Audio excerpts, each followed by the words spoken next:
Welcome to another episode of Catalyzing Radical Systemic Change. This time the intro I will do slightly different because I know the person in the room, Anastasia Kalinina, is as deep as myself and deeply engaged into topics of global governance and new ways of governance and how can we reform the United Nations and why are most of the institutions really still working from a post-World War II logic. But I want to start the podcast with a very personal story. So I know I may be an odd one out, but I also know the children I see growing up on this planet really often worry about the state of our planet. So why this intro? So basically, I remember in my childhood, my parents were very strict with television. So what I was usually allowed to watch were the news. And me as a child, I was terribly frightened. So I was born 1979. So I remember vividly, for example, nuclear tests, of nuclear weapons. They were still doing that these days.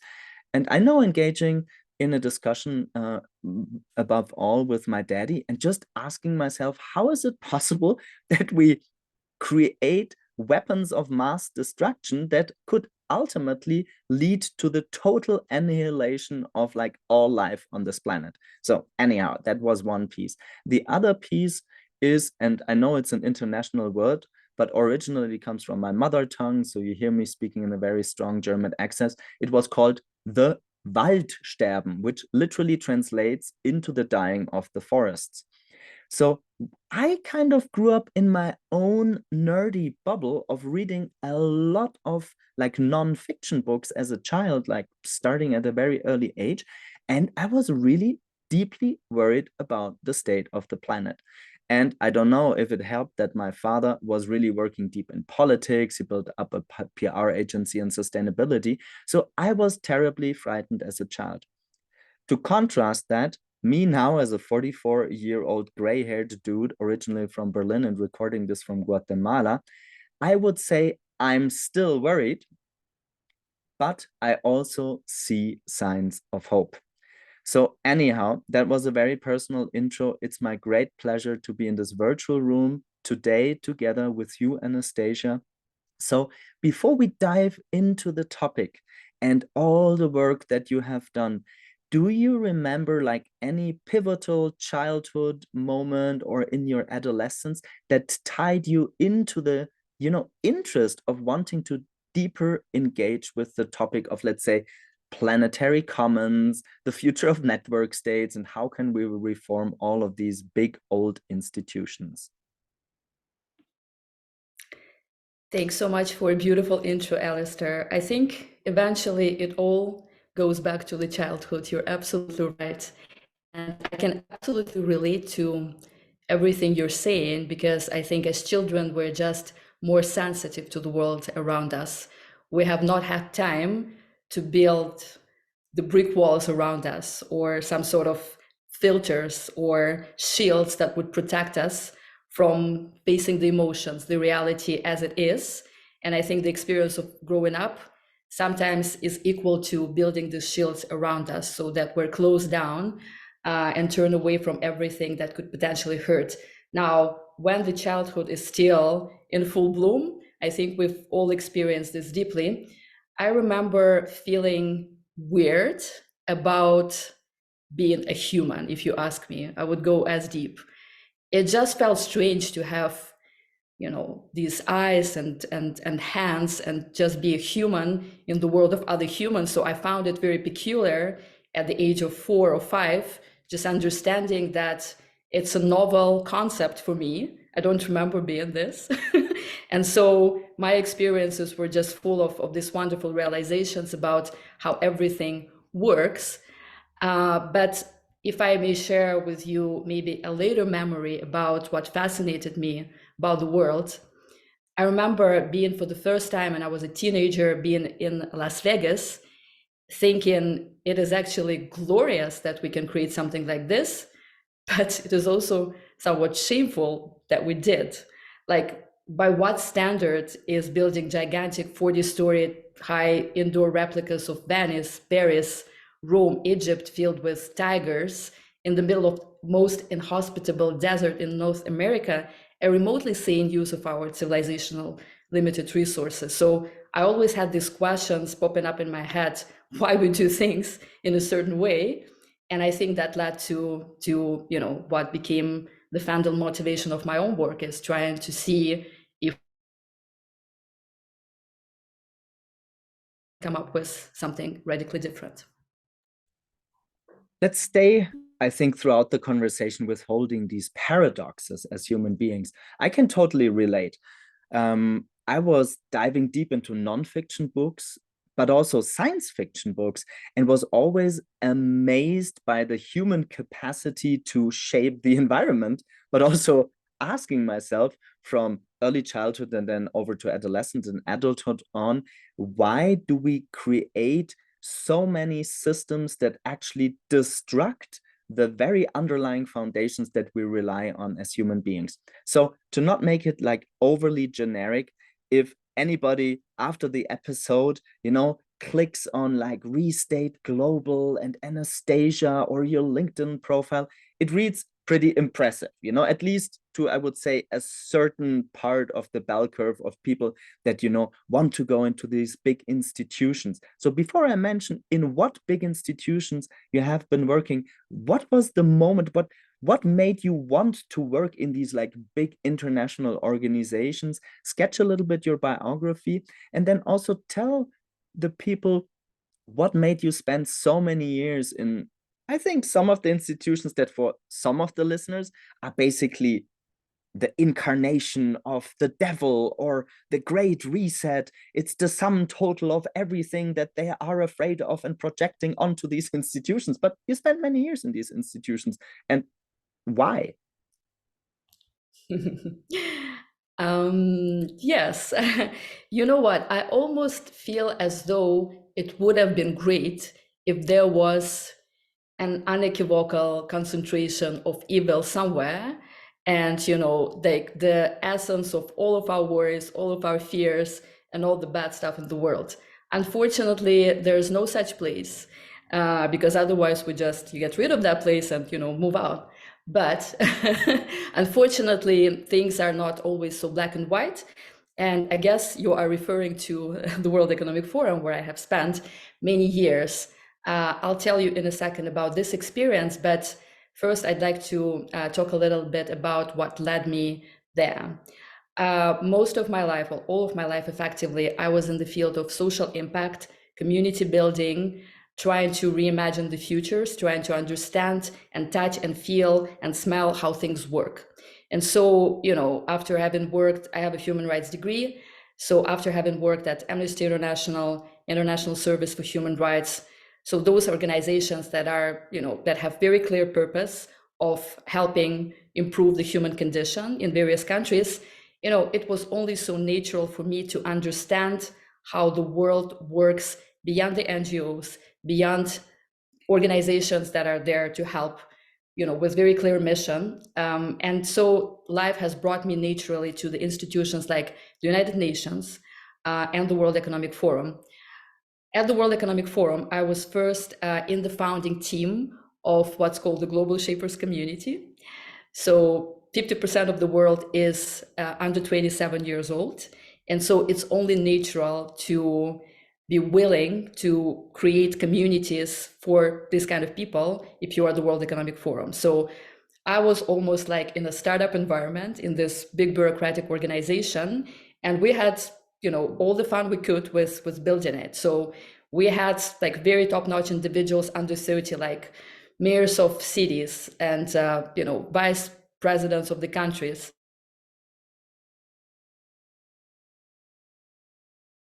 We had policemen and policewomen, firefighters. We had like all sorts of individuals from various social economic backgrounds, not caring at all about the World Economic Forum, but doing things for their local communities. And so we brought them together and we brought them to Davos, and we had them disrupt and challenge all of those presidents, prime ministers, CEOs that were there, who could sometimes not answer the questions that global shapers will pose to them.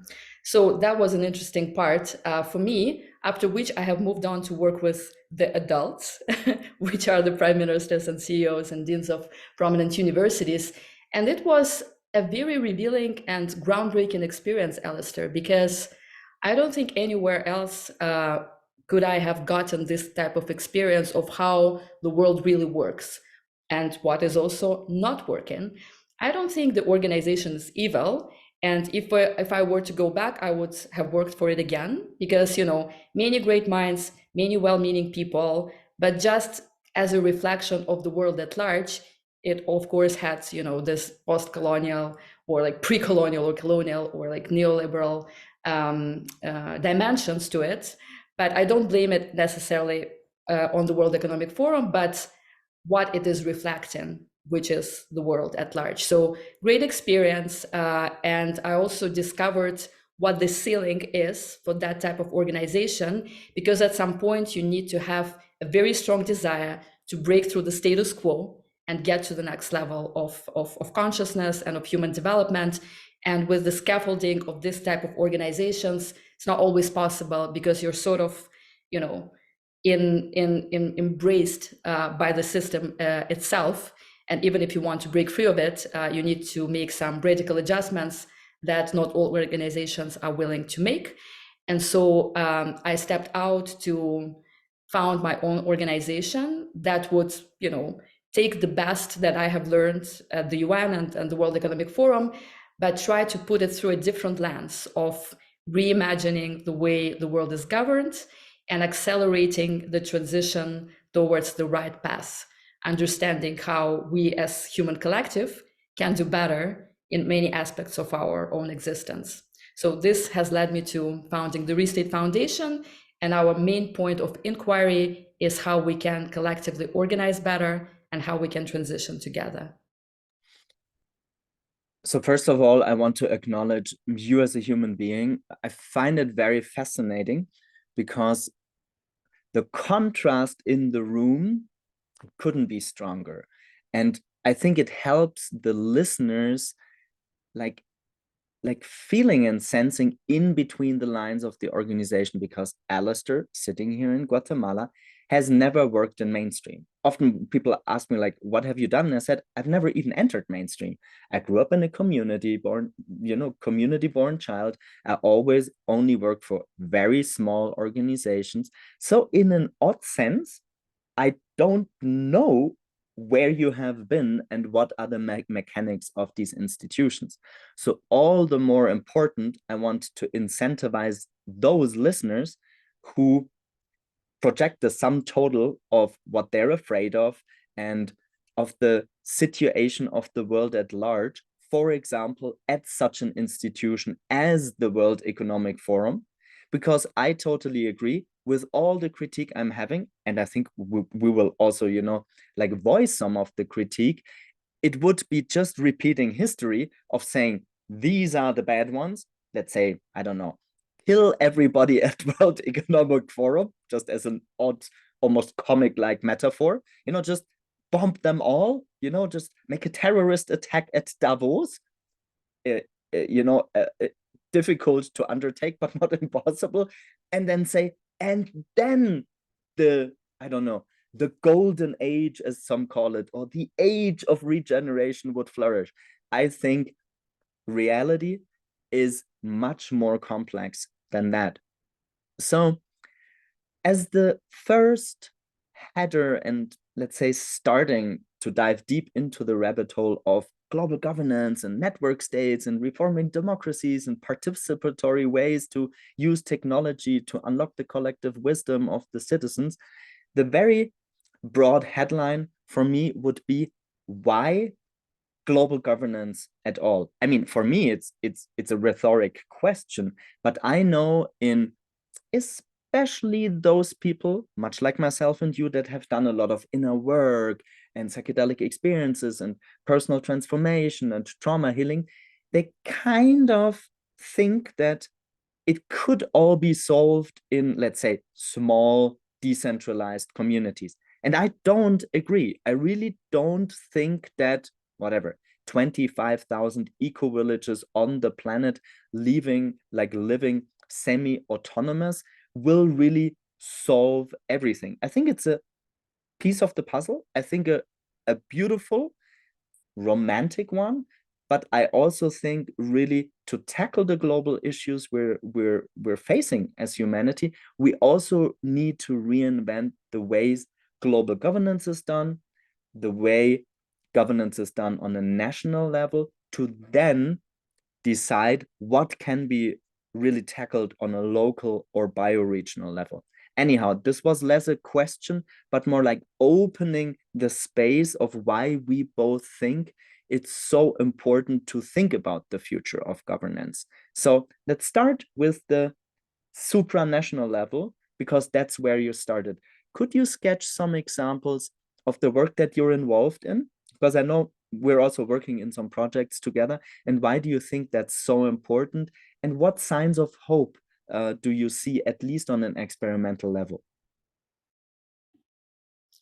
Right. So, just to build, just like weave in a thread from our previous question that we explored, they say that before changing the rules, you have to master them, right? Or like before violating the rules, so to speak. So, partially my experiences in like larger world institution was also learning how things currently work, so that, over time we could see how the alternatives could emerge. And I'm a strong believer in that you cannot really fight darkness, but you can bring in the light, right? And like Buckminster Fuller said, you do not fight the old systems, you build the new ones that make the old ones obsolete. So my theory of change would be through doing just that.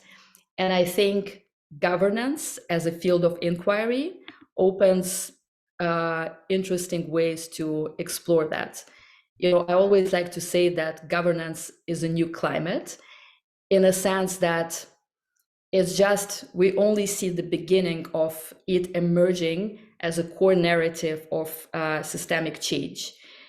Climate was at a stage where it was acknowledged as a problem and shared in many conversations as a concern, as something that we should look at, before it became mainstream. And now not a single conversation in many spaces goes without acknowledging this deep crisis that we're already in. Now, I think the same will happen with governance in about 3 to 5 years.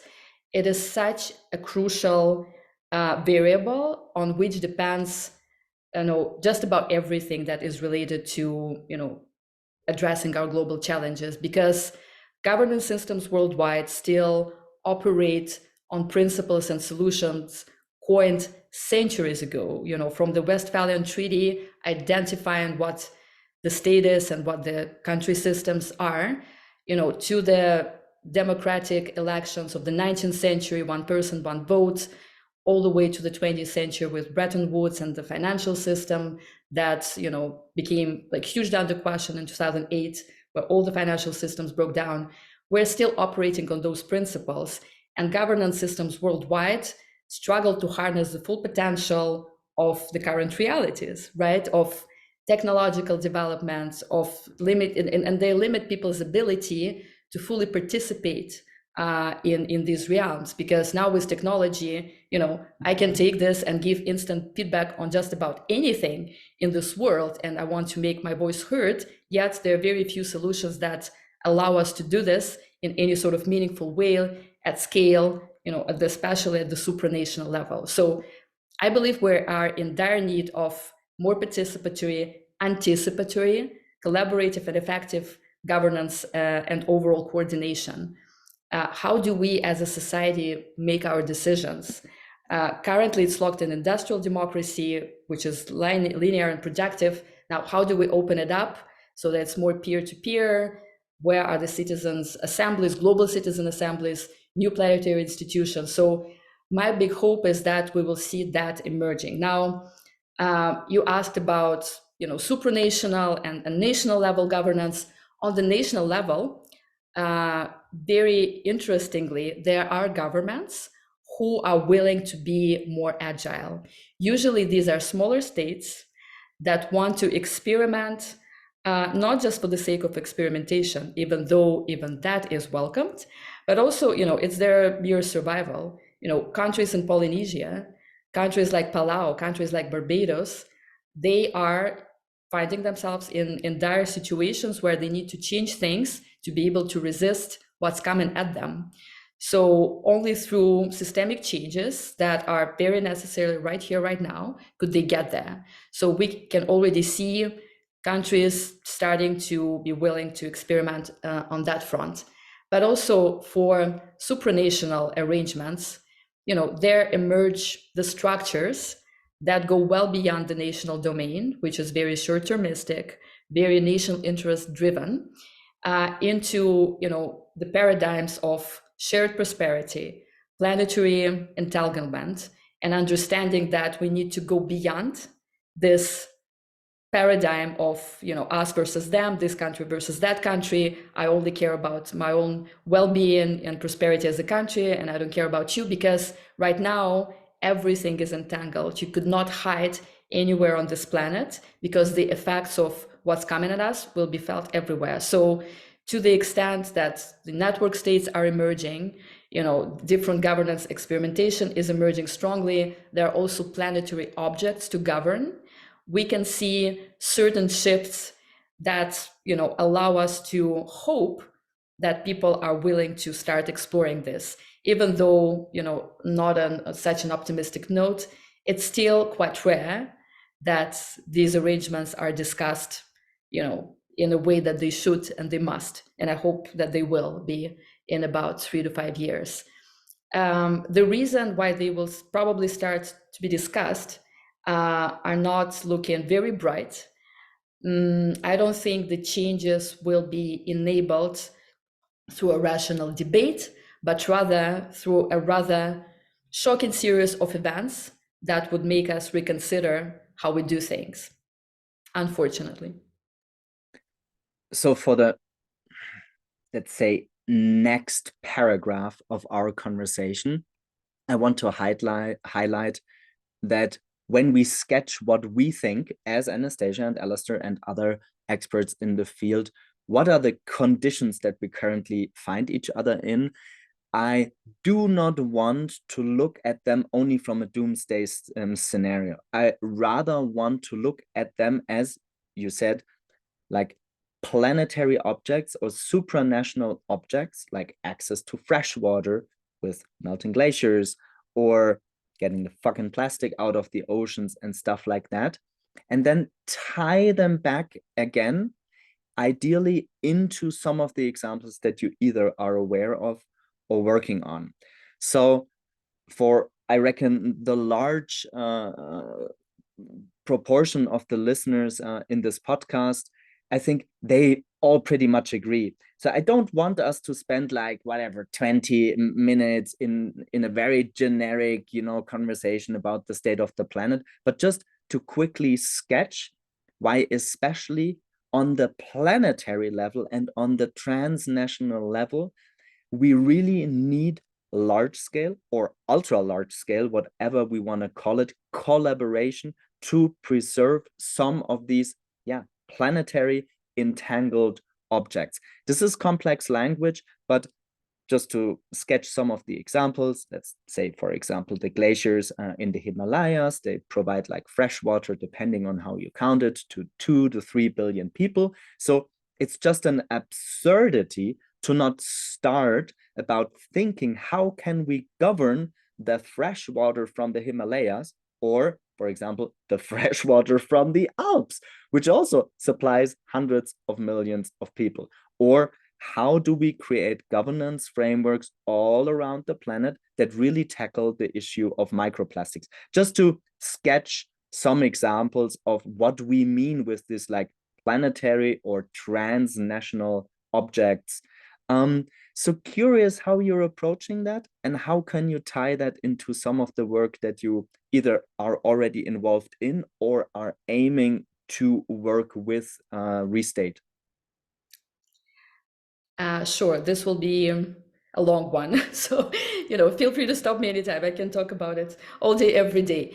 I'd actually like to start with, maybe reframe it a little bit. I know we've heard many times before what exactly is wrong, but I just want to, again, reframe it in a way that would make sense for what I'm going to talk about later. So in the 16th century, the Western civilization has largely moved away from the organismic, holistic, cosmobiological understanding of the cosmos and as an animated and living being, because the civilization is conscious, right? If we take that view, and it became more of a mechanism, and then all the humans and non-human beings became but a resource to be understood, that may be considered an advance, but most of all to be used for much baser motives of personal and collective greed and for the competitive power of market and state institutions. So the result was the planetary overshoot, and our planet once had an immature biosphere, which could be not durably sustain life. And then, through a series of events, the biosphere had matured, but our technosphere is still immature, which endangers our planet and the life on it. And I guess our task is obvious. We need to enhance collaboration on the global level to make our technosphere mature so that it matches the challenges of the biosphere. I think it's very important to mention because, at least to me, this is the core of the matter. And this is really what the new ecosystemic technologies as Web3 or blockchain or open source and the like are about, to move from a narcissistic vision of isolated entities unaware of their impact to collaborative and ecologically aware ecosystems. Now, how do we do it, right? And here I'd like for us to get more practical. We basically need to sort of burst into a new world and begin it. We need to level set the new way. And I don't think we're communicating effectively the scale of the transition that we're going to have. We as a generation are the ones who are being called upon to make the transition. And so all of our lifestyle will have to shift, whether we like it or not. There were many collapses of the civilizations before, but what makes this one unique is that we're entangled in the planetary scale. So the food systems, the energy systems, microchips, everything affects everything else. So how do we start to exist in a different way is the question. Now, my answer to this, and this is effectively what we do with reState and many aligned organizations, and you and I also work on some of these things together. We need to start reimagining our kind of interface with the world. We need to relearn the old ways of thinking and go into the structures that are doing things in the new way. So how do we reimagine the food systems, the energy systems, the urban design, education, policy, data, finance, future of healthcare, governance, organizational culture? I advocate for a massive creation of knowledge centers and expertise centers, technology and AI-backed situation rooms, heavily funded think tanks that gather people who already have alternatives in mind for them to start plotting, no, but like very explicitly thinking about together, if we were to start from scratch, how could it all look like? What are the governance arrangements that we could have? What are the thought leadership pieces that we need to put together for large-scale system change solutions and paths for implementation? So I believe we need to build the full theory that we are aligned around, and then we don't have to stop there. We have to take it to practice. And so pockets of experimentation will then have to be created to implement, adopt, and test these solutions. And full-fledged operational manual for Spaceship Earth has to be created and implemented in experimental spaces. And for what we know, they already exist. Take private cities, take free zones with their own authentic governance that is independent of the host state. We have pockets of innovation where these ontological shifts could happen. And there we can create emerging realities that are, kind of like changing the way we perceive how things could work. And these new systems must be based on a renewed contract with nature. We must learn how to produce to human needs with the planetary boundaries. We have to have the social contracts in place. So we need to reimagine everything, but we need to have pockets of theory and praxis where this all comes to life. Of course, this is something that has never been done on such a scale. So this is a challenge. It may sound naive, but for what I know, I do not have a better solution right now that's gathering everything we already know, and with or without political will to change it, find spaces where we can experiment and test these solutions. I want to sprinkle in not only signs of hope, but also some humor to the conversation. I remember very well when I did read this beautiful short book from Buckminster Fuller, which is more than 50 years old, which is literally coined Operating Manual for Spaceship Earth. It's a short book. So I do not only think it's possible, I think we need massive amounts of funding from, let's say, a local, let's say, small city. I live here near Antigua. It's the former capital of Guatemala and the first city actually in Mesoamerica, founded in like the 16th century. So I really wonder, why is there not funding that really creates this lab-like situations? Because many of the at least possible solutions, they're all out there. So if I take the sum total of the ingenuity that is put into, I think at the moment, to design iPhone 16 instead of 15 and to make it incrementally better, I think if we just take the engineers at Apple and throw them at creating solutions for getting the microplastic out of the local level, the bioregional level, and then the transnational level, I think it's totally doable. So I wonder, since you've sketched like so on a very high level some examples, what are those initiatives out there in the field that really spark signs of hope? You were mentioning this like example of these Polynesian countries, for example. So I'm curious to give some examples to the listeners out there who are not much like the two of us, deep into the field, to almost sketch like a picture in their head. Maybe the Polynesian example is a good one, maybe another one, but just that the people have a more like felt and lived experience of what are the people like fighting for, what are they experimenting on, and where are they currently standing with these endeavors. Absolutely, Alistair. Well, first, I think it's worth mentioning that we really need.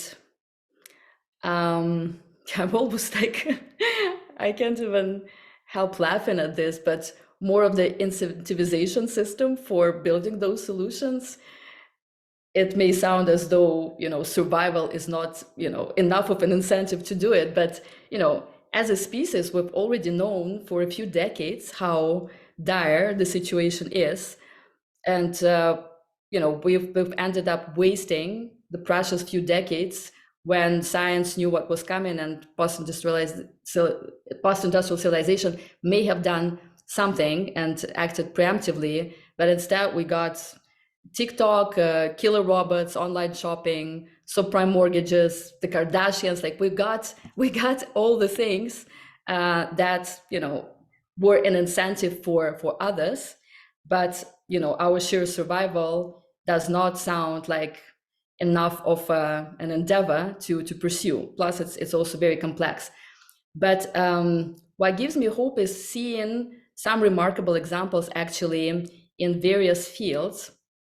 And it's not just on the country level. I think people start gathering beyond the nation state and testing technological alternatives.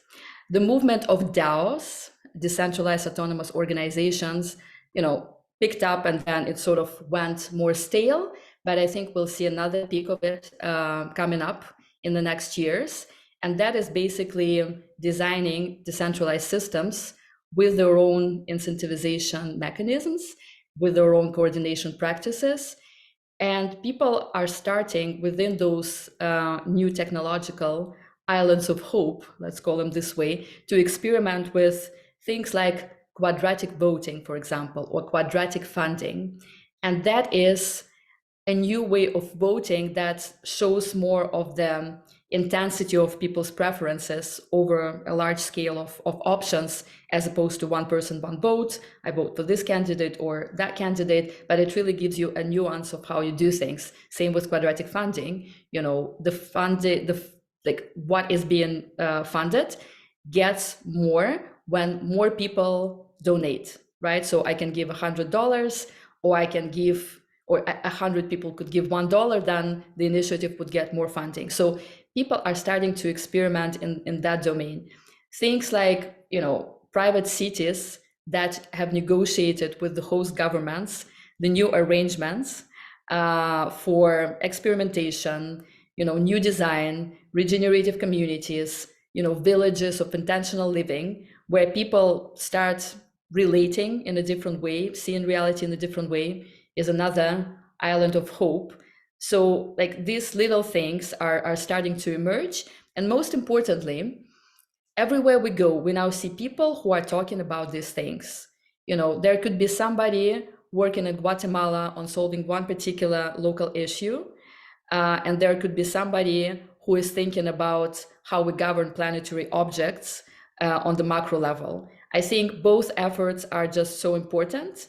What has not happened yet, and I'm very much hoping this will happen, we need to somehow coordinate and unite these efforts, because, you know, we said that there's no particular evil place, but we more or less are aware of who the bad guys are. Now, where's the goodness? Who are the good guys? I think we've lost completely as a humanity these islands of hope where we can just say, oh, I know that this organization is actually doing something about it. So I think we just need to make our voices heard even more and bring these examples to life. And this is why, you know, at reState, we have built libraries of these solutions. We, for example, have something that's called Future of Governance Toolkit, which lists all the participatory governance solutions that are out there, from the indigenous ways of voting and honoring, you know, the trees as a living systems with their own rights and with their own privileges, all the way to top-notch technological AI-driven solutions where privacy of citizens is maintained as they vote for things online, and as they could say pretty much anything about their president, because it could not trace back who said what, but it gives you like an overall spiel of how people vote. So we are trying to catalog many of these solutions, and, you know, happy to share, to kind of attach to this interview, this toolkit where people could just get inspired by these little things that are emerging. But I will repeat again, there are not too many, there has to be more, and we have to like properly shed light on them. I think you were mentioning a plethora of interesting things that I still want to touch upon in this podcast. The thing that touches me most, I think also given my background of coming from a family doing gardening, and then Chernobyl happened and we couldn't eat our own produce, to I remember my father teaching us about really the web of life, that kind of everything that grows in a garden and decays becomes compost and another nutrient in the cycle of life, and how much we as a modern industrialized civilization have dissociated from that. That's the one piece. The other piece is I'm now working since 13 years with few, I don't have extended experience, but some experience with indigenous people and indigenous nations. And the contrast is, I don't want to romanticize the indigenous worldviews. I think that would be like romanticizing that we can all go back to, let's say, type hunters, gatherers, community, village, eco-village lifestyle. I think really this is over romanticizing. How can we create the solutions we need for, at the moment, 8 billion people living on this planet? But where I would like to dive deeper with you, and I'm really curious if you have some examples on a practical level, is how can we include the web of life beyond not just us as humans, because clearly we're the dominant species on the planet. There's very few, let's say, wildlife nature reserves left. As a proponent that we both know, Indy Johar, is often pointing out in his presentations, the amount of wildlife is basically like a small zoo, right? Yes, there are some giraffes. Yes, there's some elephants. Yes, there's some tigers. Yes, there's some live elephants, and few rhinoceros left. But basically, most of the animals on the planet, they're either livestock, so we grow them to eat them, or they're pets, right? Just to give an odd example. Also, the vast sum total of all forests is kind of not really nature. It's kind of a commodity that we again grow to turn it into paper or other typologies of commodities. So the broad question would be, do you have any ideas or examples from a project level of how to include the non-human life, like a river, a tree, minerals, the earth, the soil, into ways how to govern them, as understanding that we're entangled in this web of life. But so far, in the last couple of 100 years, I would say in a couple of 1,000 years, we have mainly dissociated from and put us as the human beings like at the center. And I really think that's one of the biggest problems we're facing. Yeah, that's very sad, Alistair, what is going on. And, I hope maybe 100 years from now, if everything goes well and, the species survive, our descendants would look back at it. I think it's just like sheer horror. It's like us looking back at slavery and colonization, just wondering how on earth and what were people thinking. And, it's almost like we would look back and think, did we really do this to animals? Did we really have it in our hearts to do this to, another form of life? But that is, I think there's still a long way to go, because what it takes is really thinking in an absolute different terms. Because right now our economies and our what we consider assets, it's based on dead things, right? These things are objects. As Indy likes to say, when there is a tree, it's usually a liability. It's not an asset, right? It takes, a certain amount of resources to attend to this tree, it costs. It's a cost in the balance sheet. Now, how do we turn these things into assets? What the tree could do to the city, especially at maturity, is way more than what we could currently calculate. It regenerates, it produces, it gives life. And so every living being is entangled with us. And, we're losing species at crazy rates. We're losing species 1,000 times more than is normal. So how do we just rearrange our understanding of this web of life to give agency, not just to humans, but also non-human beings? And I guess there are some examples of these things already happening where, I don't remember, could you remind me where that happened, where the river was given agency? I think it was somewhere in Latin America, right? River was, acknowledged as a subject, not an object, with its own interest being considered when decisions are being made. Same with trees. I've heard about a number of incentives globally where trees are given some agency. And so if you ask me, my only question is, how do we get to this level of understanding and boldness so that we can at least consider trying to change our systems in that way? Attempts are already being made.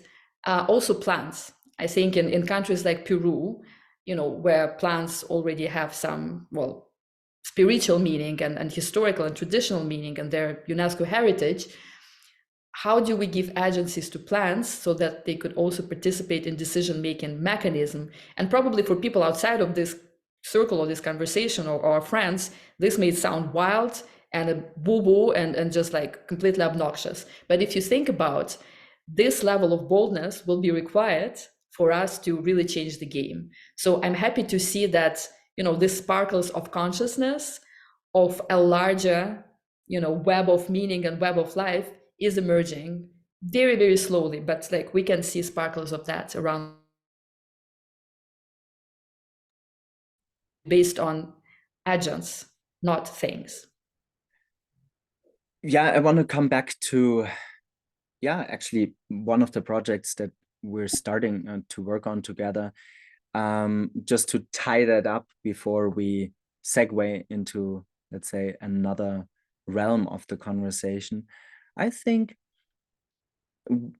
I want to tie into where you said we need a balance in between the challenges we're facing and new emergent properties of the technosphere. So the technosphere, I would say, is the sum total of the infrastructure that we have created as humans, but they're part of nature. So satellite systems, the smartphones, the internet, new ways to govern, Web3 technology is needed as to enable, for example, just on a conceptual level, think of how could a river govern itself, right? Imagine you were to create a technological infrastructure where you give a whole river agency to then say, what do you, a DAO perspective, what do you, the river, actually need? Like, what do you do with, I don't know, maybe the pesticides and the fertilizers and the soil erosion and that most of the trees cut down? How can we even imagine this? So I think these are really some very emergent, very avant-garde, but nevertheless very important experiments that I think we have to take as to then even been able to tackle emotionally and cognitively, how can we govern something like, for example, the sum total of the Himalayas providing fresh water for billions of people? So I want to segue into the conversation into the big topic of the commons. So before we talk about the commons, let's define the commons. Let's say a classical understanding of the commons, and let's choose also some of these hyper objects or supranational objects where we think it's so important that we tackle the issue and the tragedy of the commons. So let's start the conversations for the listeners. Let's educate them a little bit so that we can really dive deeper into the rabbit hole of the commons and also sketch some of the, I think and hope, promising examples of emerging experiments of how to prevent the tragedy of the commons. Sure. Here I propose that we use just the classical Bellier's definition of the commons, which is a set of objects that is governed by the community who establish the rules and regulations for governing that. And it's done in a shared way. It's rather primitive, but I think largely it explains what actually is going on. So, I always advocate for what's called the cosmolocalism, meaning that the subsidiarity of the material production and supersidiarity of immaterial collaboration. And as one of my favorite common scholars, Michel Bauwens, puts it, everything that is heavy is local, everything that is light is global and shared. And so the evolution of civilization is seen as what Bauwens also calls the pulsation of the commons. So when things go well, the extractive institutions and markets and states, they are in charge of this ascending periods. But where things go wrong, or it's not very clear what the pathway is, it's very popular. It becomes very popular to kind of reinvent the only regenerative and protective institution there is, that is the commons. So we must address the global commons gap and create planetary commons that can balance the international state system and the transnational financial systems. Technology can and should be at the service of full spectrum of life, as we discussed, And this, of course, is where the pro-social and AI technologies come into play. This is the tool that gives us the necessary context to be aware of the natural limits and can mobilize collective intelligence in the service of life. And here I think it's where the insights of Elinor Ostrom, the big common scholar, and Amartya Sen, the economist, kind of merge together, and we could think of a global commons of capabilities where the technology enhances human collaboration instead of atomizing us further. At the global level, commons right now is considered, it's like large levels on large areas on Earth that lie beyond the national jurisdictions, where the sovereign rights take place, and it's all shared by the states. These global commons have usually been considered either res nullius, which is owned by no one, or res communis, owned by everyone, or their status have been ambiguous or disputed. So these are large areas from which states and people benefit and that they care about together. Now, that's called planetary, well, that's called global commons. What many scholars are suggesting now is called the planetary commons, which recognize the complexities and interdependencies of life on Earth. And they suggest that there are areas that could be situated in one country, yet have profound influences on systems in other countries. And as a point of departure, this new thinking is something that we have never explored as humanity. And of course, implementing this from the governance perspective is super challenging, as there will be barriers like state sovereignty, self-determination, vested corporate interests, global power inequalities, demarcation complexities, all of that. So overcoming this past-dependent political course of action that prioritizes short-term national interest over commonly shared interest in long-term planetary resilience, it's another major challenge. Yet, with initiatives like Planetary Civics of Dark Matter Labs, like the work of Rockstrom and others who are looking into this, we are trying to define how we can govern that is so important and crucial, like the Amazon or the Himalayas, the objects, huge hyper objects on whose prosperity depends our own prosperity as species. And at present, there is no governance body to this. I guess in the existing realm, United Nations General Assembly could probably be that. Or, even if we think bolder, something like United Nations Parliamentary Assembly or Global Deliberative Assembly might be needed to make governance of this planetary scale more representative, legitimate, just, effective, and reflective. So designing planetary governance is a huge area where I suggest, we need to build institutions to look at. And, we at reState are making rather modest attempts at it, but of course it requires a huge and deliberate collaboration of many actors. And of course, given that most people live in what we call global south, governance of planetary commons situated in global south need to be built on the decisive agreement and leadership of these countries so that we do not repeat the same mistakes.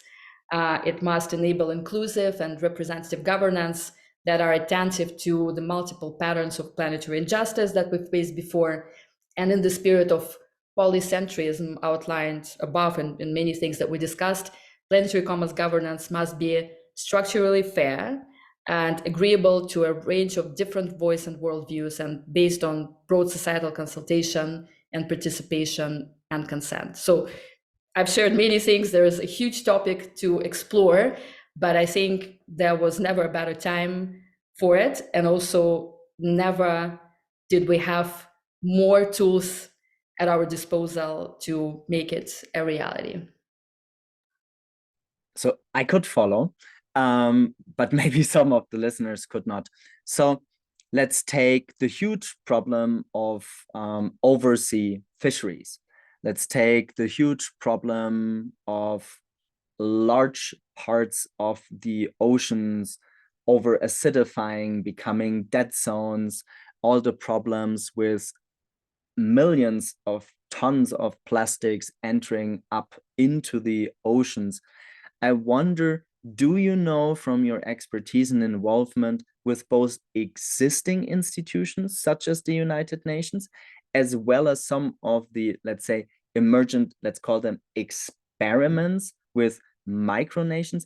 Are there some patterns at least that we can perceive in a seed stage that are trying to tackle these problems? So is there an example that you could sketch? I don't know if the example from Polynesia could be sketched, where people are coming together, they're transcending their own short-sighted, short-term national interest, and they're really coming together and saying, okay, wait, if we lose this commons, right, then we're basically like all fucked up.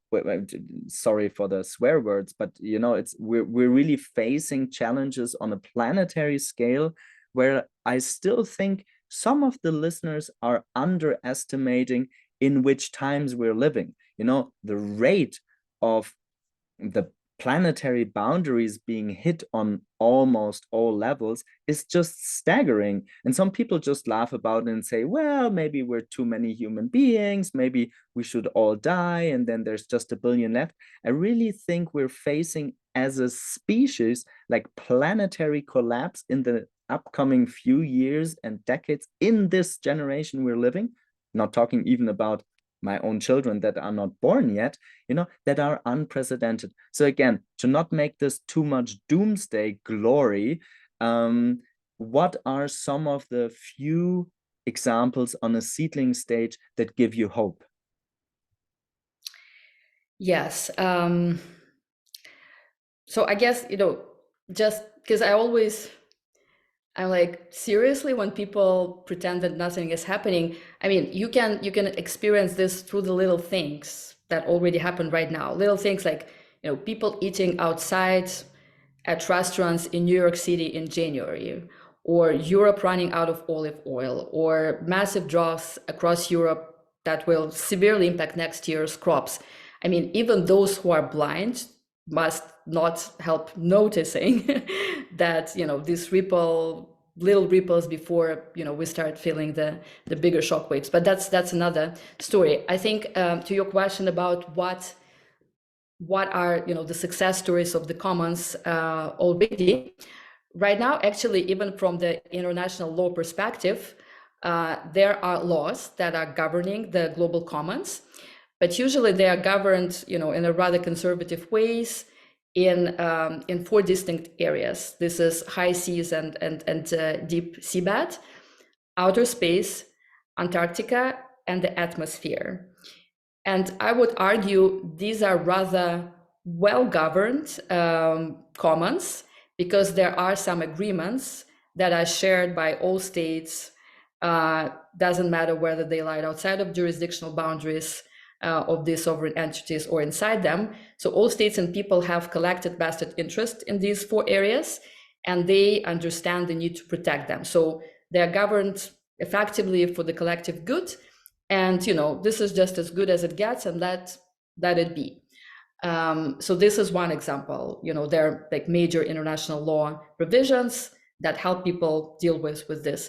I think the most common example that we're seeing right now is Antarctica, but even there, people are trying to get their hands on territories and, you know, and all the natural resources that are associated with it. But still, you know, it's there and it's happening.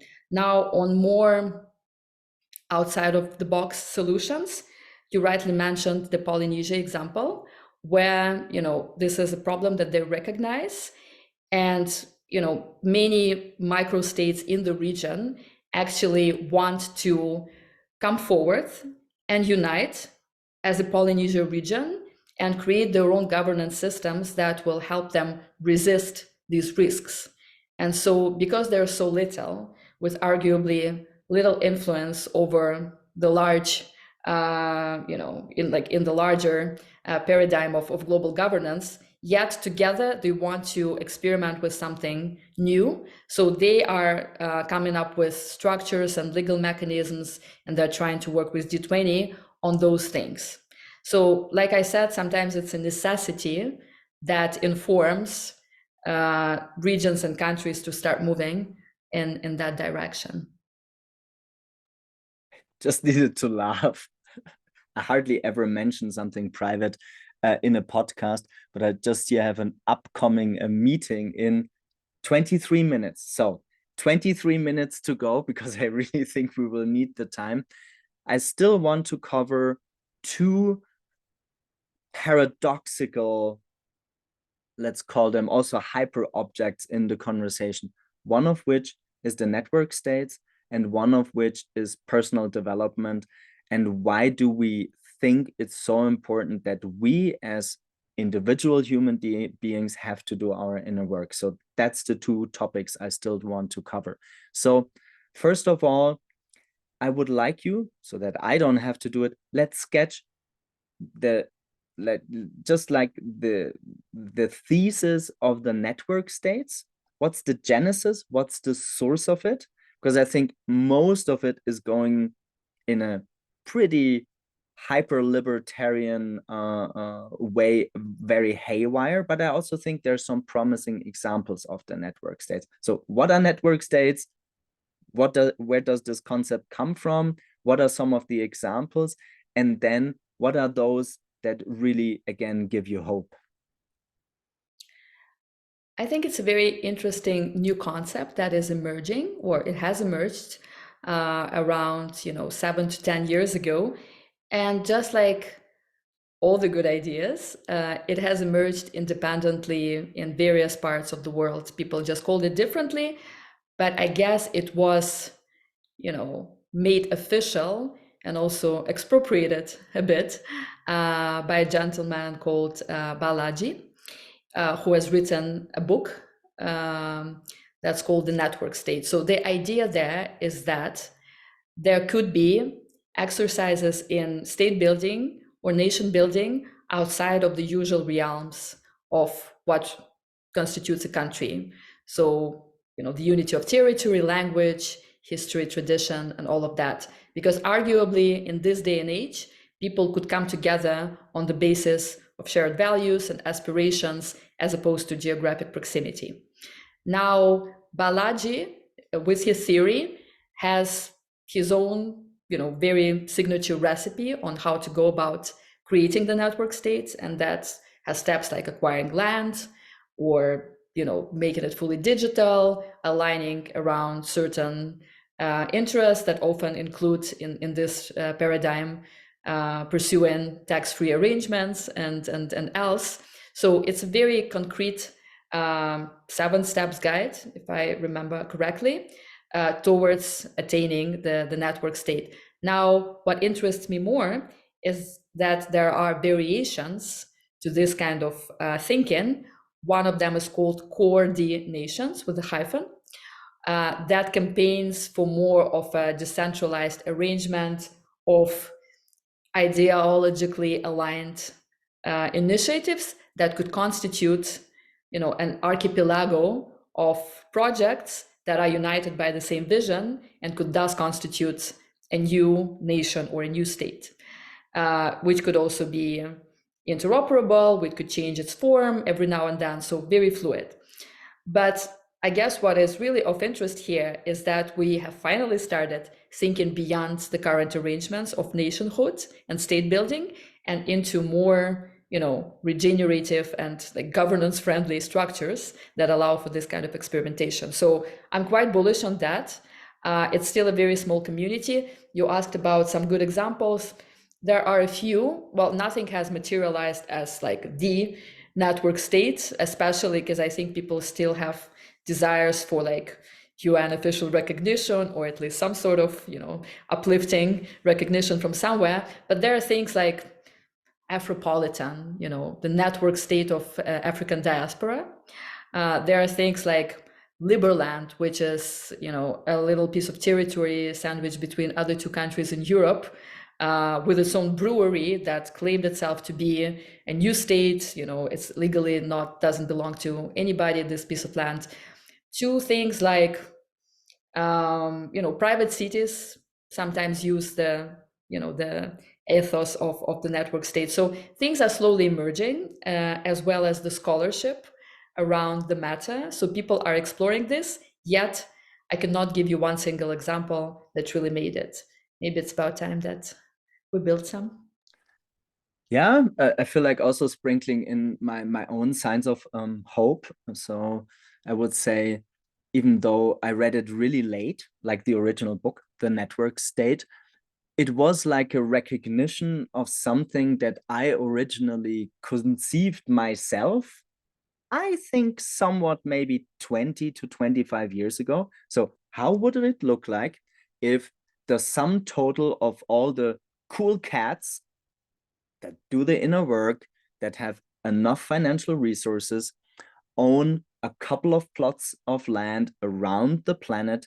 They pool it in a commons. So instead of me as Alistair owning a house, which was never my dream, I own fractional ownership together with, I don't know, let's say 500 friends, 2,000 friends. We align under a set of values, which could be regenerating the soil, enhancing uh, the qualities of life and biodiversity, wildlife, and kind of a decentralized community of impact entrepreneurs. I don't feel like I want to advertise for any of my portfolio pieces, but I think this will anyhow happen. When I see and listen into the conversations of the multi billionaires, so the 0.0001%, but I mean, us, meaning the two people here in the conversation in the room, are somewhat also part of the 2% or something like that of the global elite. So we both can live and work from anywhere. And instead of buying one apartment in Berlin, why not pool these resources, buying a couple of plots of land, linking them together, decide on the values and the underlying governance structure. And then when the shit hits the fan, well, we at least have like 4 to 6 properties where we can spend an amazing time, raise our children, have access to fresh water and good resources. So I think that's it for the network state. We don't have so much time left, but I'm curious to segue into the last conversation, because I think that's where the soul recognition came, where we originally met in Switzerland, is when I start from my own sensing or feeling of the state and the planet, including my own biographical rabbit holes, depressed periods, addicted periods in my life, I can only say the amount of inner work that I needed to do to arrive at a state of peace with myself, with all the edges, but generally saying, okay, Alistair, nerdy, cool cat, weirdo, impact entrepreneur, whatever type of, multiple hashtags could define Alistair, is what is the connection of personal development on an individual level? How could we institutionalize that and bake it into the frameworks of modern welfare states? So I'm not talking about development countries, but how can we even conceive of personal development? And how does that tie into governance structures and our ways to live in a more harmonious way with, let's call it simply, the web of life? So curious just on a couple of nuggets from your own biography. Where do you see signs of hope, of decision makers in these like big organizations? And what do you think of technological infrastructure is needed to really institutionalize that and like take it beyond the just individual level to a more societal level? Wow, there are many things in there, Alistair. And I want to start by actually acknowledging you and thanking you for going through what I'm sure wasn't a very easy path, but I will the pathway to greatness, and it's never done. We're still undergoing, all of us, these transformations, those of us who have chosen this path. But I think in many ways it is an invitation for us individually and as a collective to step into our own greatness. And I think in many ways, what I'm sure you have gone through yourself, what they call the dark night of the soul, is, discovering and piercing through, some darker aspects of our own being without shame, without fear, and like looking at things that have defined us before, that were the results of many years of conditioning, of where we have grown up, experiences that we've had, but like really piercing through and understanding the dynamics that it brought to our lives, and coming out on the other side, different people that have resemblance maybe to who we were when we got started. And I would argue that this kind of shift that we have undergone individually, we might be undergoing this collectively at this point in time, because the intensity of darkness, I would argue, is felt quite acutely, especially by people who are more sensitive. And it might suggest, because as within, so without, what we are going through collectively is what we have gone through individually before. So I think there is a big link between the two, and achieving harmony with oneself is really a start of establishing harmony on the level of the state, or the level of governance. So I believe that social plurality based on shared values that are a result of this inner work, like reciprocity, altruism, cooperation, gifting, equity consciousness, empathy, interbeing, and solidarity with life, it all stems from the shortcomings of the existing systems and the lived experiences of life-centric alternatives. So the core work of the transition pathways is to engage into these ontological shifts, and shifting the ways in which we see, sense, relate, and engage with the world. What can be done outside of the dominant ontology of separation from the natural world, hierarchy, materialism, rationalism, anthropocentrism, private property, certainty of outcomes. All of this will give us some answers.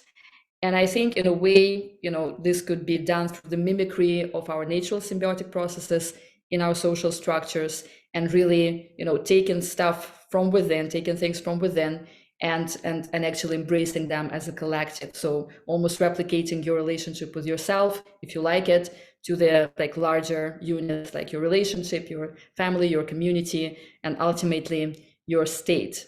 But on the societal level, I think this is something that we have to undergo. I don't think it could happen without a certain breakdown.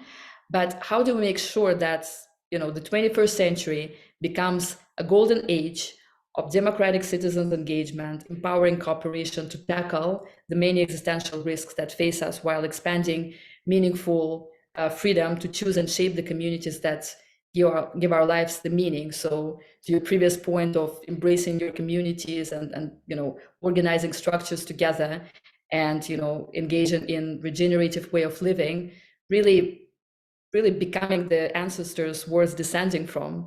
I think in such a future, dystopias of social collapse and subjugation to centralized artificial superintelligence could give way to an embrace of the power of diverse collaboration, of healed, self-sovereign individuals. But this is the theory that will need to be tested. Yet I'm a strong believer that this is precisely what's going on with us.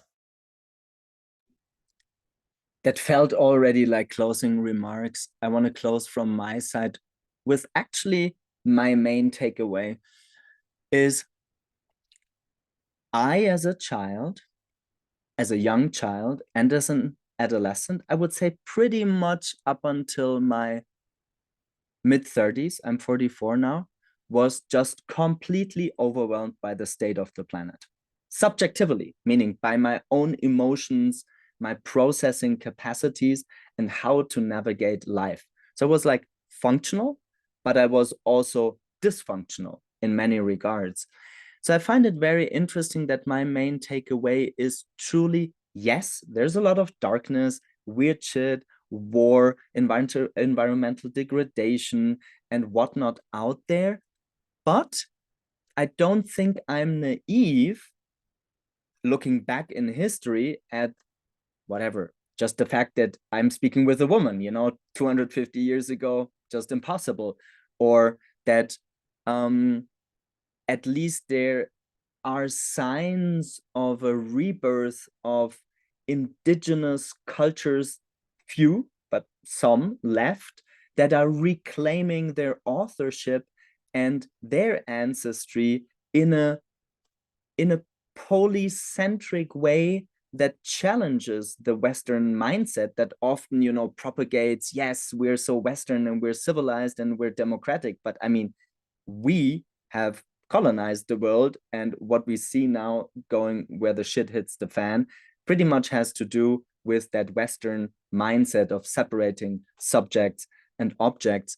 So I think my closing remarks also to the listeners are, I think, like often in this podcast, you can't artificially disentangle yourself, meaning your personal development, your own healing journey, your own trauma, your own cultural upbringing, your own family system, your own ways of dealing with a certain personality type from the impact that you want to have as this precious human being in this precious one lifetime, given all the challenging circumstances.